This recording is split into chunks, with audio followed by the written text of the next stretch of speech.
भारत रोक सकता है मध्य पूर्व की सबसे खतरनाक जंग? क्या ट्रंप ने भारत को दे दिया बड़ा रोल?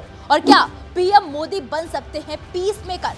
ट्रंप के दूत ने भारत पर दिया बड़ा बयान। अमेरिका और ईरान के बीच बढ़ते तनाव के बीच अब एक नया मोड़ सामने आया है और इस बार चर्चा के केंद्र में है भारत। इस्लामाबाद में हुई पहली वार्ता भले ही बेनतीजा रही, लेकिन अब दूसरे दौर की बातचीत की अटकलें तेज हो गई हैं और इसी बीच अमेरिका की तरफ से आया बड़ा बयान भारत की भूमिका को लेकर नई बहस छेड़ रहा है। चेकमेट। चिंटू जी, आप घोड़े भी अच्छे दौड़ाते हो। To good. थर्मोकूल कूलर, सिर्फ ठंडी हवा बाहर नहीं आएगी, आपका बड़प्पन भी बाहर आएगा। थर्मोकूल, इंडिया का नया अंदाज। या फिर ये कह लें कि मध्य पूर्व में जंग, तनाव और तेल की सियासत के बीच अब एक नया नाम तेजी से उभर रहा है, वो है भारत। और ये बात बताई है खुद ट्रंप के दूत ने। जी हाँ, भारत में अमेरिका के राजदूत सर्जियो गोर ने साफ संकेत दिए हैं कि अगर कोई देश इस जंग को रोक सकता है तो उसमें भारत भी शामिल है। एनडीटीवी को दिए इंटरव्यू में सर्जियो गोर ने कहा, अमेरिका भारत की भागीदारी का खुले दिल से स्वागत करेगा, ठीक वैसे ही जैसे अन्य देशों का किया गया है। लेकिन यह फैसला भारत को खुद करना होगा कि वो क्या भूमिका निभाना चाहता है। सच कहूं तो ये भारत के लिए एक सवाल है। मुझे लगता है कि पूरी दुनिया शांति प्रक्रिया में भूमिका निभा सकती है और इसमें भारत भी शामिल है। इस बयान के कई मायने निकाले जा रहे हैं, क्योंकि ये पहली बार नहीं है जब अमेरिका ने भारत को मध्य पूर्व में बड़ा रोल ऑफर किया हो। लेकिन इस बार टाइमिंग बेहद अहम है।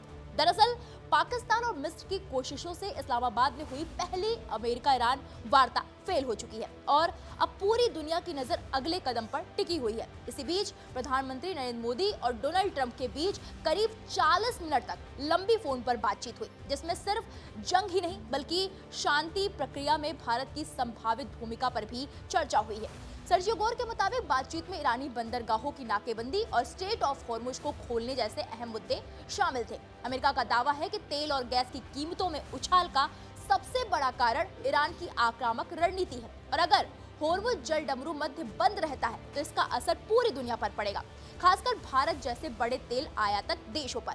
यही वजह है कि अब अमेरिका चाहता है कि भारत सिर्फ एक दर्शक न बना रहे बल्कि एक एक्टिव पीस प्लेयर बने। सर्जियो गोर ने आगे कहा, राष्ट्रपति ट्रंप हर उस देश का स्वागत करते हैं जो इस संघर्ष को खत्म करने में मदद करना चाहता है। एक देश को दुनिया के किसी भी हिस्से की बत्तियां बुझाने का अधिकार क्यों होना चाहिए?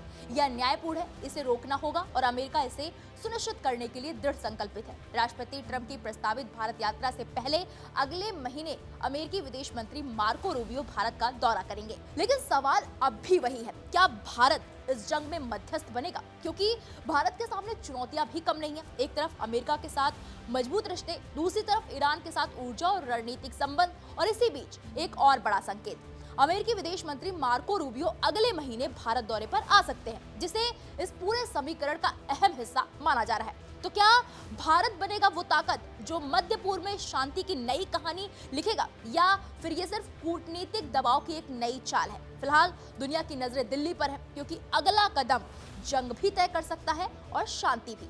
फिलहाल इस पूरे मामले पर आपकी क्या राय है? हमें कमेंट बॉक्स में जाइए और जरूर बताइए।